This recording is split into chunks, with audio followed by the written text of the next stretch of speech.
மகர ராசிக்கான பலன்கள். ராசிபதி சனி 3ஆம் இடத்தில் இருக்கிறார்.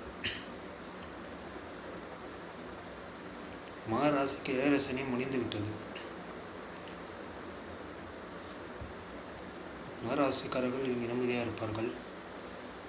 ராசிக்கு 2ஆம் அதிபதியான சனி 3ஆம் இடத்துக்கு இருக்கிறார். ஐடி துறையர்களுக்கும் நல்ல வருமானம் வரும். 2ஆவது சனி 10ஆவது சுக்கிரனோடு சேர்ந்திருக்கிறார். சுக்கிரன் உச்சமாக இருக்கிறார். ஸோ மகராசிக்காரருக்கு பொருளாதாரம் நன்றாக இருக்குது. வருமானம் அதிகமாக வரும். சம்பள உயர்வுனா கிடைக்கும். மாத பிற்பகுதி சூரியன் உச்சமாக இருக்கிறார்.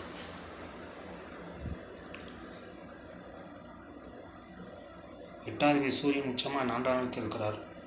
மகராசிக்காரர்கள் வண்டி வாகனத்தில் செல்லும்போது கொஞ்சம் எச்சரிக்கையாக இருப்பது நல்லது. மகராசிக்காரர்கள் வண்டி வாகனத்தில் செல்லும்போது கொஞ்சம் எச்சரிக்கையாக இருப்பது நல்லது. இன்னும் 8ஆம் அதிபதியான சூரியன் உச்சமாக பலமாக இருக்கிறார்.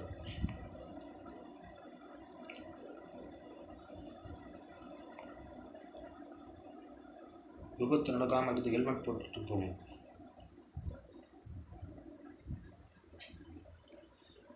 ஒரு ராசிக்கு யோக கிரகங்களான சனி, புதன், சுக்கிரன் 3ஆம் இடத்தில் சேர்ந்துருக்குறாங்க. 9ஆம் இடத்தை பார்க்குறாங்க. சனி, புதன், சுக்கிரன், ராகு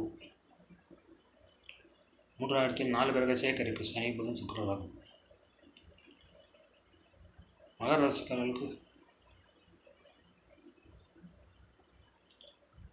நன்றாகவே இருக்கிறது. யோக கிரகங்கள் சனி, புதன், சுக்கிரன் சேர்க்கை இருக்கா உங்களுக்கு நல்ல பலன்களே நடக்குது. கும்பராசிக்கான பலன்கள். ராசி அதிபதி சனி 2ஆம் இடத்தில் இருக்கிறார். திருமணமாகாத கும்பராசிகள்லாம் திருமணம் நடத்துக்கான வாய்ப்பு இருக்கும். உங்கள் ராசி அதிபதி சனியை 2ஆம் இடத்துக்கு சென்று விட்டார். கூட புதன், சுக்கிரனாக இருக்கிறார்கள். சுக்கிரன் 2ஆம் இடத்தில் இருக்கிறார். இதுதான் ஒரு ப்ளஸ் பாயிண்ட். 2ஆவது குரு 4ஆம் இடத்தில் இருக்கிறார். அடுத்த மாதம் குரு பயிற்சி. குரு மிதனத்துக்கு சென்று விடுவார். ராசிக்கு 5ஆம் இடத்துக்கு சென்று விடுவார். குரு உங்கள் ராசிக்கு 9ஆம் இடத்தை பார்ப்பார். 11ஆம் இடத்தை பார்ப்பார். உங்கள் ராசியை பார்ப்பார் அடுத்த குரு பயிற்சி. அதனால் உங்களுக்கு திருமணம் நடத்துக்கான வாய்ப்பு அதிகமாக இருக்கிறது. குரு பலம் வந்துடுச்சு. கும்பராசிக்காரருக்கு பொருளாதாரம் நன்றாக இருக்குது. வருமானம் அதிகமாக வரும். 7ஆவது சூரியன் உச்சமாக இருக்கிறார். இது ஒரு ப்ளஸ் பாயிண்ட்டு.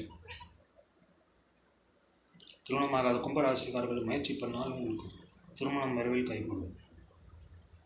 7ஆவது சூரியன் உச்சமாக பலமாக இருக்கிறார்.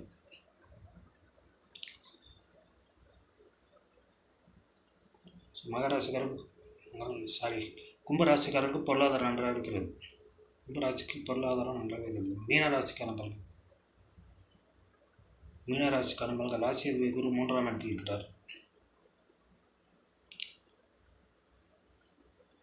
அடுத்த மாதம் குரு பேச்சில் குரு 4ஆம் இடத்துக்கு சென்று விடுவார்.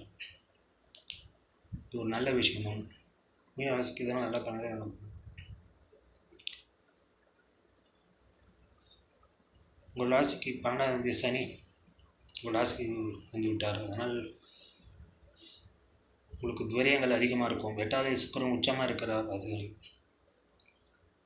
அதனால் வெளியூர் பிரயாணம், வெளிநாட்டு பிரயாணம்லாம் இருக்கும். சுப விரயங்கள்லாம் இருக்கும். விரயங்கள்லாம் அதிகமாக இருக்கும். 6ஆவது சூரியன் உச்சமாக 2ஆம் இடத்தில் இருக்கிறார். உங்கள் ஆரோக்கியத்தை கவனமாக பார்த்துக்கொள்வது நல்லது.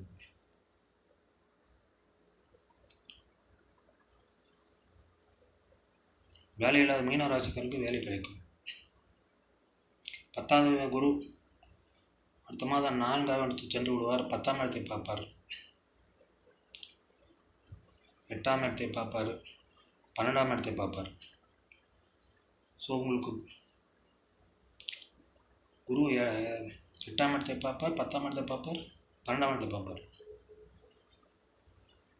நீங்கள் வெளிநாட்டுக்கு முயற்சி பண்ணியிருந்தால் இது ஒரு சாதகமான காலம். உங்களுக்கு வெளிநாட்டுக்கான வாய்ப்பு அதிகமாக இருக்கிறது.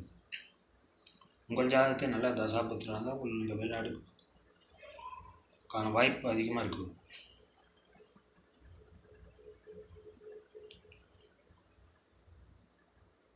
மீனராசிக்கு 7ஆம் தேதி புதன் ராசியிலே இருக்கிறார்.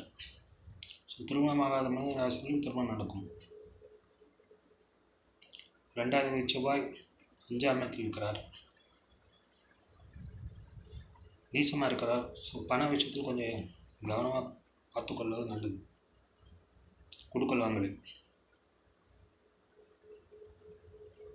மீன ராசிக்காரர் பொருளாதாரம் நன்றாக இருக்கிறது.